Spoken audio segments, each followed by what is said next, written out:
What's the word, YouTube? It's your boy, Coach TDOT. They subbed me out.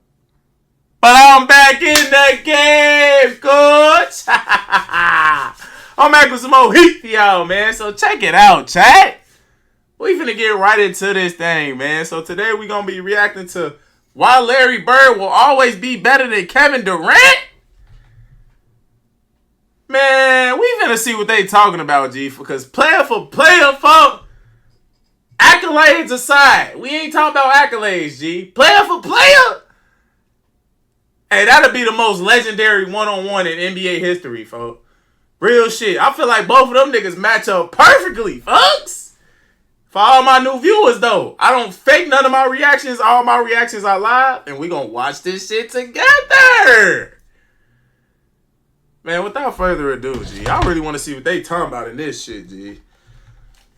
You know, without further ado, I guess Big Larry. What's up, guys? Welcome back to the channel.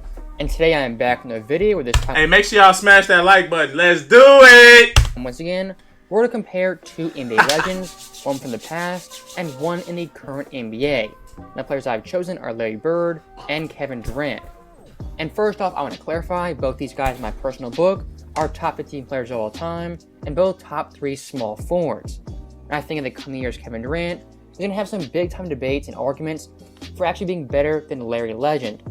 So with that being the case, I wanted to make my case as to why Bird will always be better and greater than one Kevin Durant. Merch. Now before we get into that, if you haven't subscribed to the channel already, please make sure to do so. And if you could like this video, I greatly appreciate it. So with that being said, let's get into the video. So first off, when looking at both Larry Bird and Kevin Durant, they're both talented offensive players and all-time great small forwards, as established and everyone knows that. But when I look at both these players, there are some really big differences on their impact on winning and a team overall. Specifically looking at Larry Bird, when he came in the NBA as a rookie in 1980, he completely transformed a Celtics team that was in the dumpster of the NBA. And looking at both these rosters with Bird and without Bird the previous year, they're fairly similar and definitely comparable. On both these teams, he had one 20-point scorer and 8 guys in double digits.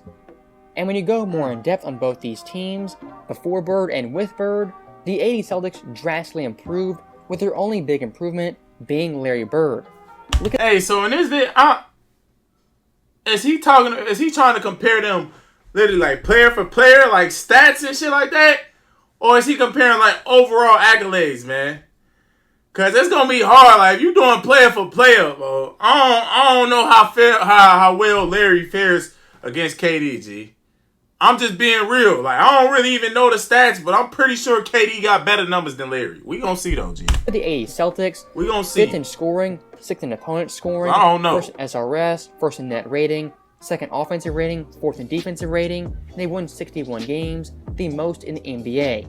Only a year before that, Boston was in the bottom half of every category in the NBA.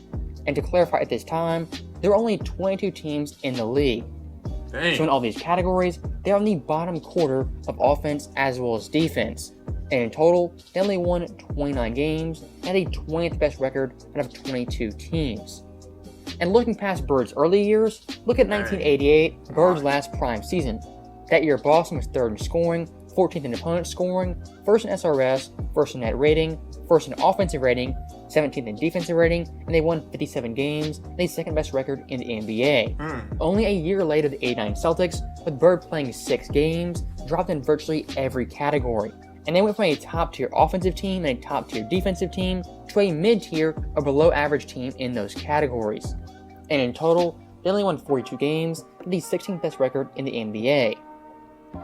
So any way you want to slice it when looking at Larry Bird, whether he was old or young, when he was not on the court, his impact was definitely felt for that Boston team, as he was their best scorer, their best passer, as well as their best rebounder, and some years early on, he was actually their best defender, making 3 all-defensive teams.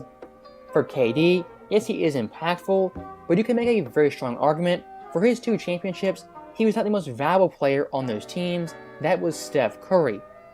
Now looking past Bird's immense impact, let's look at how good his peak was from 84 to 88.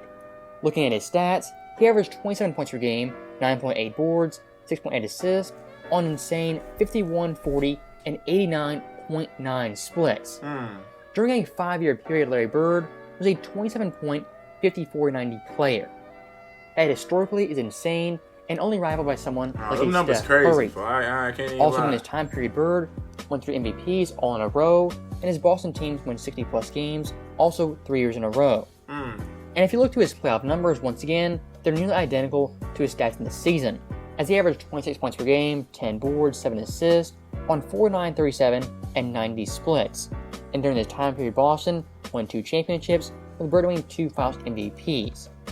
And whatever you think Larry Bird's best season was, you have to admit he was the best offensive player in the NBA, and arguably the best all-around player the game had seen.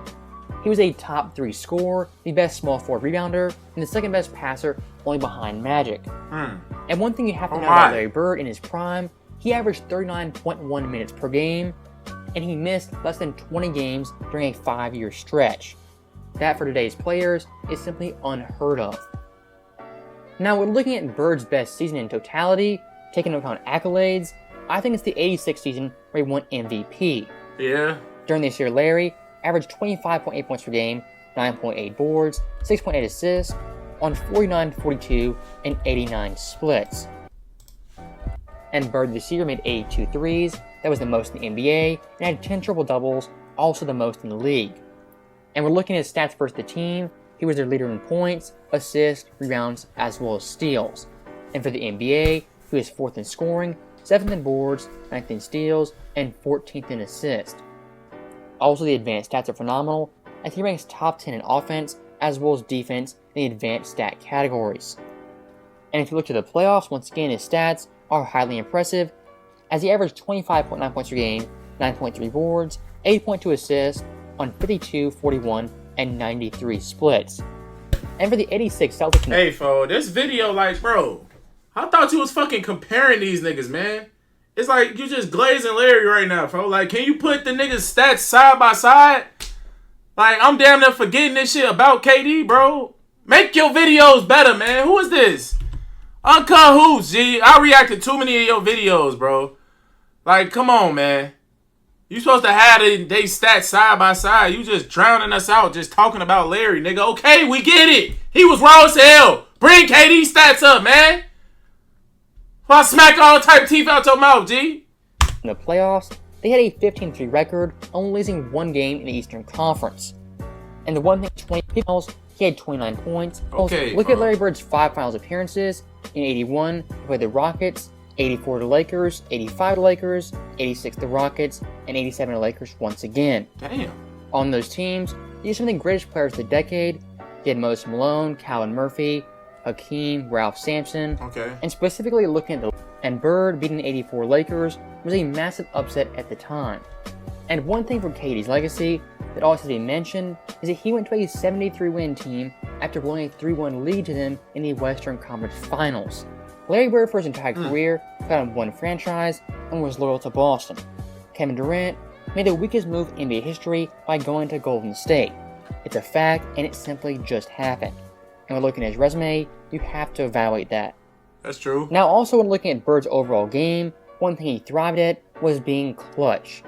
As in his time period, he was the most clutch player in the NBA and hit numerous game-winning shots. Don't sit here and try to tell me KD wasn't clutch, bro. Shots, all those don't say KD ain't clutch, G. In those 4 games, he averaged 41.3 points per game. He scored 38 versus Phoenix, 48 versus Portland, 32 versus Detroit, and 47 versus Washington. Sheesh. No other player in NBA history has multiple 45-point buzzer-beating games. And also, Bird is the only player ever that had back-to-back buzzer beaters in consecutive games. And when looking at his career, he had 21 career game-time go-ahead shots in the final 24 seconds. Yeah, In his career, they had back-to-back buzzer beaters in consecutive games. Hey, this video cap, G. He capping. I don't know if y'all remember. I'm from Chicago, G, so I watch a lot of Bulls games, G. I definitely remember DeMar DeRozan hitting 2 back-to-back game winners like 2-3 years ago, folks. Back in like 2022 or something like that. Going into 2023, he hit one like 2 days before the New Year, and then he hit a game winner on the day of the New Year, G. So you lying, G. You are lying. That's not good, Uncut. You sitting here glazing Larry all day and didn't even do all your research, folks. Get the facts straight, man. This video, you just talking out ear talking about Larry and shit, and your ass ain't even got all the right facts, man. Just glazing. Grown ass man. He had 21 career game-time go-ahead shots in the final 24 seconds. Also looking at Game 7's Bird averaged 27 points per game, 9.3 boards, and 6.8 assists. In closeout finals games, he averaged 24 points per game, 11.2 boards, and 5.7 assists. So Bird in the big-time games in the finals and the playoffs, in Game 7s, he always came through for his team and was clutch in the final moments. I think that for a basketball player is a pretty big thing when evaluating the overall game. Now, after looking at all that data, all those facts, my closing argument has to do with the fact Bird is just a better overall basketball player. When it comes to scoring, KD is the better player. When it comes to passing, Bird has a huge edge on KD. Basketball IQ is in Bird's favor. Shooting the basketball also in Bird's favor. Clutch definitely in Bird's favor. Basketball mentality 100% in Bird's favor. One-on-one game, it's in KD's favor. But when you look at the general criteria for a basketball player, Larry Bird checks more of those boxes than Kevin Durant. Also, in the defensive end, Bird was a 3-time defensive player, and his peak was better than Kevin Durant. And I think adding in the intangibles, that puts Bird even more over the top when compared to KD. And lastly, I'll do a resume summary of Bird's career. In total, he had 10 seasons of 25-5, the second most ever, 5 seasons of 20-10-5, the most ever. He has 2 seasons averaging 20 points per game on 50-40-90 splits, the most ever, and he has the second highest scoring average for a 50-40-90 season. Also, he's the last player in the NBA to win 3 straight MVP and a top 10 in scoring, as well as. So that right there is the end of the video. As always, alright, y'all. This is L video, bro. This was L video, G. We gonna drop it just cuz, bro, but it was nothing like the nigga didn't even, bro. CG. But I told y'all we watched this shit live, bro, and we gonna post it regardless. But this is really just a, you know, we want to learn more about the game, bro. You feel me? And we want to hear people's opinions, especially when they got credible channels like this. I'm thinking, what's this Uncut Hoops, bro? This video was absolutely terrible, bro. You did not once bring up KD's stats. You didn't pull up KD's stats, nothing. You just sitting here dick riding Larry the whole video, bro. Like, I can't even say that Larry better than KD after this video, cause all you did was talk about Larry, folks. You ain't say now one good thing about KD, G. You were supposed to be comparing them side by side the whole video so that us as the viewers can decide for ourselves. And you were supposed to give a compelling argument for why Larry was, because the video is about why Larry Bird always be better than Kevin Durant. But like, nigga, you didn't never mention nothing about KD's stats, G. So this video biased as hell. This is L video, folks. And y'all know I'm going to keep it a buck with y'all, G. Because we going to react to the videos regardless. I'm just how y'all seeing it for the first time, nigga. I'm watching it live with y'all. You feel me? Bro, this shit was just terrible, man. The nigga didn't... L video, G. I'm surprised, Uncut. Your videos usually be way better, bro. Way better, man. But every video ain't gonna be a smash, chat. You feel me? Some shit just gonna have to, you know.